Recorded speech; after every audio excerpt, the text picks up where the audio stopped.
Hello. Hi. I have two questions, but I was wondering, do you have a certain character you relate to the most? It doesn't matter if it's a role of yours or anyone? Yeah. Like, who do we relate to the most? Like, if you have a character you relate to most, yeah. Yeah. I relate probably to Ryosuke and Beck the most. Because he's just a dick. and as anybody on this panel can tell you in real life, I'm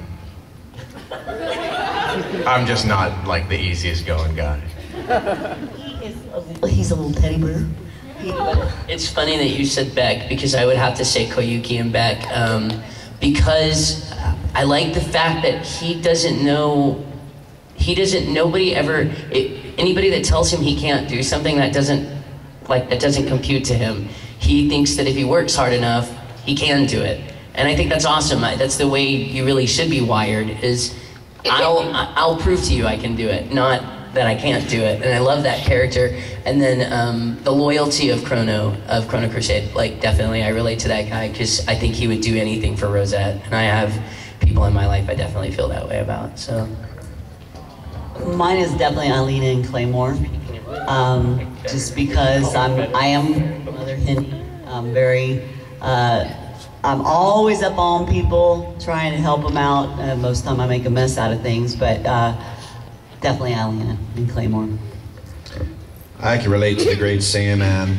Not that I look like him or dress like him, but full frontal nerdity. I'm all about that. Full frontal nerdity, I love that. That's a great expression.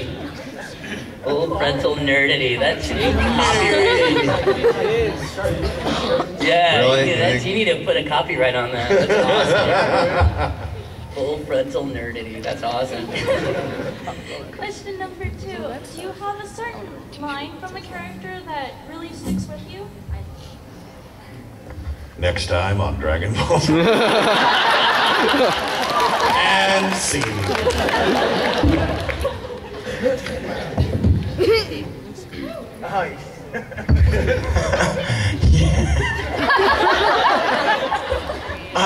Yeah, it's from Desert Punk. Every time I go up to the studio, Zach Bolton, who directed Desert Punk, every time he sees me, he says, "You have to be smarter!"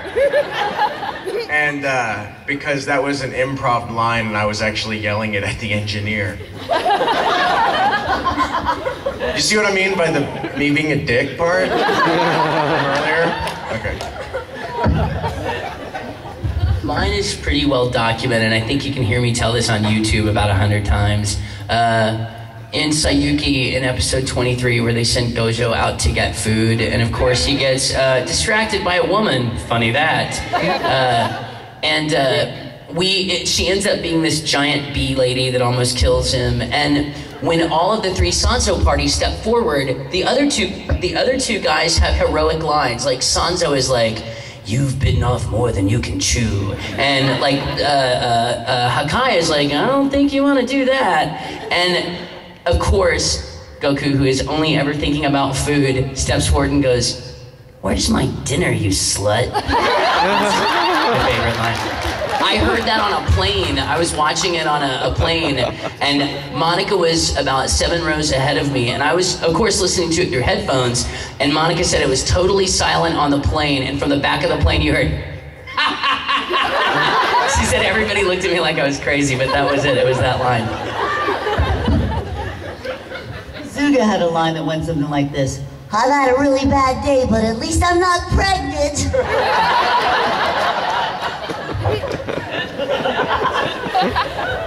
Oh, wait, and my favorite, I forgot, Ghost Stories. Which I absolutely love, and I was the person that decided to start bagging on Christian Slater. So my favorite line from Ghost Stories is, remember when Christian Slater had a career?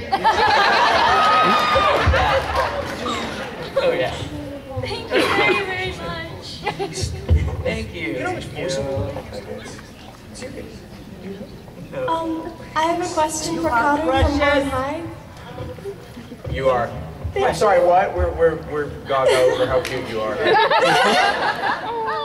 Thank you. I have a question for Karu from Oran High. Oh. Who's your favorite character from Oran and why? Oh, thank you for asking that, because you know what? I love my character in that show because I love his attitude, but the person whose performance just kills me every time I see that is Lucy Christian as Honey.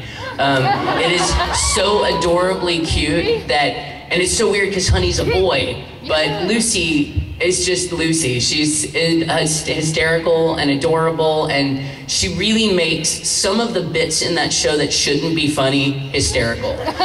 She is a doll to work with, and when I heard she was cast as Honey, I was like, perfect. And the first time I heard the final mix of it, I was just like, man, she is just too good. Like, we were just talking about that. She is just an amazing actress to work with. She's just a phenomenal talent, yeah. And she's about to have a baby! We're all very excited about it. Oh my God. So yeah, and I love doing that. I love doing that show. It was a very cute show. Thank you. Thank you. I would like to know what it was like to work as Negima. Oh my gosh. This is 2 questions in a row. It was fun and frustrating. I will say that now that I've quit smoking, doing the second Negima was much easier for me. The first Negima was very tough because we had to find his voice first. There was a debate whether he was going to sound Welsh or not, which was funny because when I was in England, I had to show that in England with that British accent, and I was like, oh my God.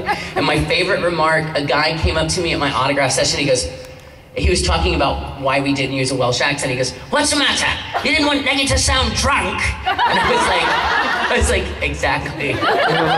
But, so there was accent work, and then the voice was so super high. It was so crazy. So, doing that voice, you know, I can't even do it today because of the rave, but like, just saying like,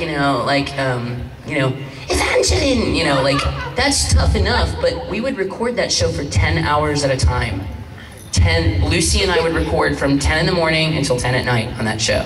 Because we live in Houston, which means it's a little drive for us to get to Dallas. So she and I would book 5 days in a row, 10 hours a day, and I was just making that noise 10 hours a day.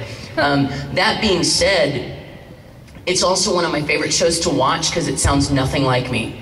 It's very hard for me to watch Beck or Sayuki or Chrono Crusade because those voices are so similar to my real voice. Neggy is so different from my real voice, I can totally get carried away with the show and just enjoy him, and I'm like, oh, he's so cute, and it doesn't sound like me at all, so I really enjoy that. But it was phenomenal working on it, and there's more coming. In Japan, they're animating the Ala Albra series right now, so I'm keeping my fingers crossed. I would like for Neggy's voice to change at some point. I think that would be awesome, but I guess that's not going to happen. He's going to be perpetually 9. Thank you.